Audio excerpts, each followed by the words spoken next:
দর্শক, আজকে গভীর রাতে শিক্ষার্থীদের উপর ভয়ঙ্কর হামলা করেছে ছাত্রলীগ। ছাত্রলীগের হামলায় অন্তত আহত হয়েছেন 2 শতাধিক শিক্ষার্থী। শিক্ষার্থীরা ইতিমধ্যে হাসপাতালে অবস্থান নিয়েছেন। এমনকি তারা যে স্লোগানগুলো দিচ্ছেন এই ভিডিওতে আমরা দেখবো। এমনকি প্রধানমন্ত্রীর বিরুদ্ধে খুবই অ্যাকশনে যাওয়ার চিন্তা ভাবনা করছেন তারা। দর্শক, তাদের সেই বক্তব্যটি আমরা শুনবো। অবশ্যই ভিডিওটি না টেনে পুরো ভিডিওটি দেখবেন। চ্যানেলে নতুন হলে সাবস্ক্রাইব করে রাখবেন পরবর্তী আপডেট পাওয়ার জন্য। সম্মানিত দর্শক, সম্পূর্ণ ভিডিওটি দেখলেন। এই ভিডিও সম্পর্কে অবশ্যই আপনার মূল্যবান মতামত কমেন্টে জানাবেন। দর্শক, আপনারা সকলেই জানেন শিক্ষার্থীরা কোর্টের আন্দোলন করছে, কোটা বিরোধী আন্দোলন।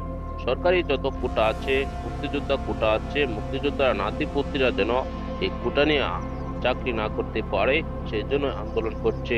এটি কিন্তু সকল সাধারণ মানুষেরও দাবি।